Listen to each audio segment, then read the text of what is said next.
I wanted to explain something about somatics and the physical experiences and the emotional experiences that are so linked and tied together in this. So, I'm Kimberly. I am a wellness coach, energy worker, and meditation coach. I went through over 10 years of extreme chronic illnesses with diagnosis of Lyme disease, chronic fatigue, fibromyalgia, toxic mold, and now I am helping others in various ways to go through their own journeys as well to go from surviving to thriving.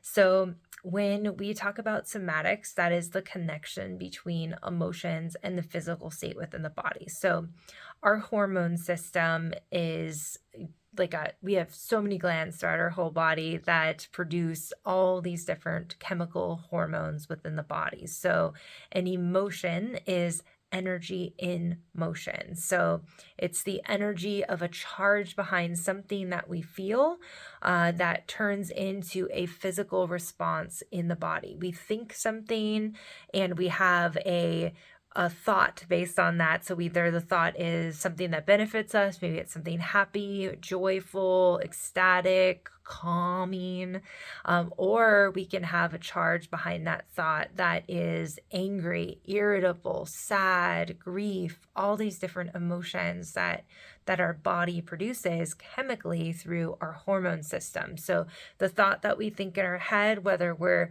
perceiving something outside of us, whether it's a song or a movie or somebody saying something to you or seeing something that gives you a feeling, every single thing that we take in around us through our sight, through our hearing, through our taste, through our nose, through our touch, all of those um, ways that we take information into our physical body, they create a thought. We have a judgment around that, and it tells us how we feel about something.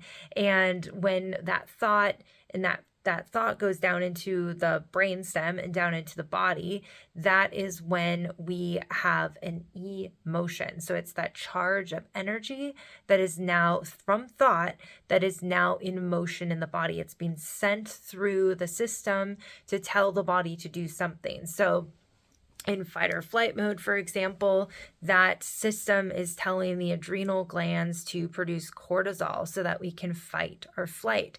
It's an immediate response that's changing the blood flow away from the core of our body out to the extremities. It's changing our heart rate, it's changing our breathing rate. So this is like a boom, this happens within like a second. It's like you can get that fight or flight mode going instantly to where it's like a panic of I need to do something here. Something shocked me, like a door slammed or somebody yelled really loud or something happened, to like set that fight or flight off. And there's also the chronic state of fight or flight, but that's a little bit different. That's kind of this becomes this perpetual thing. But just in using this as an example of when we take something in quickly and how our body responds to it, that's a great example. Also, if somebody is like, a loved one like comes up and gives you a hug or gives you a nice rub on the arm or something really sweet, that sends oxytocin out to the body and it sends the system into the parasympathetic state. It tells the body to calm down. So what we know is that when the body is in that chronic state of that fight or flight, that now on a chronic daily for very long periods of time basis, the body is bringing that breathing, is shallowing that breathing. It's quickening that heart rate. It's sending the blood away from the GI tract. So we know that this hormone response, this emotional response of, perceiving something in thought, from outside of our body, turns into a thought, sends it down through the system, sends it down to a glandular system to release hormones in the form of chemical emotions in the body. And then that is what can happen on a perpetual basis. So when this happens in a short term, an acute one-time thing, then the body will go back to its normal state. But when this happens on a regular basis, then that's when it starts to continuously produce the emotional responses within the system in the form of chemicals, hormones on a regular basis. So that's when everything in our system starts to change and things start to go wonky and out of balance. And this can happen, gradually, little by little, Or it can happen in the form of PTSD, where something happens one time and the body gets so affected by it and it thinks it needs to take on a programming that isn't benefiting it in the long term, but it thinks it is. So it continuously sends out those responses to the body. And in the form of the opposite happening. So when we're doing brain retraining, we're kind of training into, like, we'll go into that mode of, or that example of the hug or the nice touch on the arm from somebody. So if somebody is getting that response through the body on a regular basis, where they're getting the oxytocin release, they're getting the dopamine release, those are the hormones that are being secreted from the various glands in the body that calm the system down, that put it into parasympathetic mode, that tell the body that it's safe. So when we are having these physical things happen on a regular basis, whatever it is, whatever our life circumstance is, that's what our body will become. Our body will become our experiences. So if we are in a stressful job, a stressful relationship, a stressful situation of any kind of living situation, or if there's something going on with like a friendship that's just this perpetual thing that keeps happening, we'll notice that we have physical changes in the body because those hormones are telling our body to run on a certain program. So when we take control of our hormones, we can bring our body back to a homeostasis that benefits us, to something that tells our body it's safe, and that it can run on the hormone cycles, the emotional cycles that benefit us. So bringing that body, for example, again, out of that fight or flight state where that cortisol is shallowing the breaths, quickening the heart rate, bringing the blood away from the gut, which will in turn make your digestion go off. That fear, sending blood away from the digestive tract, makes it so we don't digest food properly. So when this is happening on a regular basis, then we are, our whole body system is going to go off for sure, because our digestion isn't optimal on a regular basis.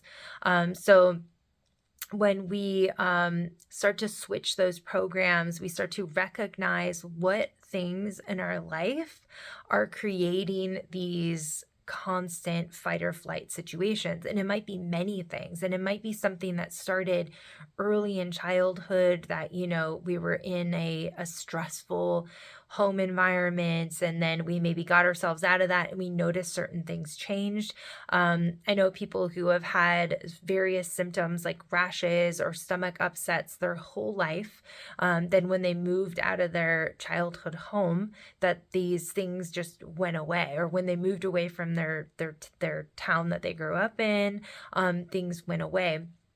Same as like if somebody has been in a relationship with anybody for a long time, friend, partner, and they let that go, they really honestly let that go, and they start to move on, that they notice that certain things that were there physically, certain aches and pains, certain GI problems, headaches, even eye problems, like it could literally be anything and everything, hair loss, that might suddenly change, or there might be a noticed change over months or a year or something like that, where it's like, whoa, I just realized I didn't have that thing that I had for so long, and now it's just gone. The same thing can happen if like you've been in a situation in the past, and then you got out of that situation, and then suddenly another situation came up that was very similar. It brought up very similar emotions. It felt very similar to that situation in the past.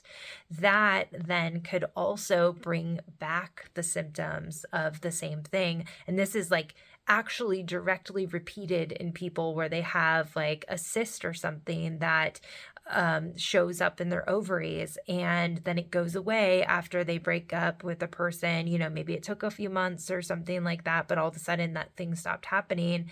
Then they got back into a relationship with a different or they got into a relationship with a different person. And then over a long span of time, the relationship kind of turned into a very similar situation as the past relationship with the cysts. And now all of a sudden the cysts are back. And this happens all the time. So in somatics, we start to recognize in somatic tracking, we're tracking our somatics, through journaling, through just bringing awareness to these different parts of us. And we start to feel into what our body is actually telling us. So our thoughts send those signals to the glands, to which then tell our body all of our hormones in our body. We have 50 hormones in our body. Every single one of them tells every system of our body what to do, from our digestion to our cellular repair to our skin to, literally every single system of our body is run by hormones. Our sleep cycles, all of our circadian rhythms, everything. So when we are on a program of something that we're perceiving, we're taking in all of our environment around us, and we continue to let that happen, or that's just what's happening in our lives, then that will continue in the body. So sometimes things shift, in those experiences, and then there's alleviation of whatever it was that was happening. But this is where you can start to really take control back of your life by recognizing what is creating those things. It doesn't mean that you have to fix and change everything right away. It doesn't mean that you have to leave somebody right away. It doesn't, or at all. It doesn't mean that you have to leave your job. It just means that you're recognizing it. You're taking account of how this is physically affecting your body, your mind, and then you can make a decision on what to do from there. I mean, there's endless things that can happen from this. It could be small changes, in life-work balance, or, maybe just changing up a daily practice of some kind, whether that's a thing at work or a thing in your life at home, or different reactions and responses, like just being accountable for what we are doing on a regular basis and how our responses are, how we choose to react or respond to something. That's absolutely huge. So yeah, this is like a practice that will absolutely change your life, is just becoming aware of how you feel in various different situations. You can write these things down, put a date on it, write what the experience was, the situation was, then write down what the physical response was to something. And you might have only had this thing happen once, or you might only be aware of it happening one time. So write it down. Maybe 3 weeks from now, or 3 months from now, or even a year from now, you might have the exact same thing happen, and you're like, oh my God, I'm feeling this thing. Wait, I remembered I wrote this down. Let me go back and see what was happening that day. So you can get as detailed as you want on this so that you can really start to track it. But trust me, you will notice congruencies between these things. You will notice patterns. The more that you're writing stuff down, the more that you're taking in like awareness around the way that you're feeling, to your environment around you and your situations, your day to day, the more that you will be able to help yourself through all those things. So yeah, get tracking on that. Just become aware, just become like super aware of like the connection between the two. If you are interested in learning more and talking to me about this more, I do one-on-one coaching. So feel free to check out my website at KimberlyHarder.com, or go over to Instagram at kimbers.new.frequency, or you can email me at yourwellness@KimberlyHarder.com, and leave me a comment down below if there's something that kind of sparks you're like, oh wait, I know this thing was happening, or I've made this connection. That's super cool. Congratulations. And give me a thumbs up if you like this video, so that this can get out to more people that could use it like you. And like I could have used it back in the day. So, all right, have a wonderful rest of your day, and I will see you in the next video. Bye.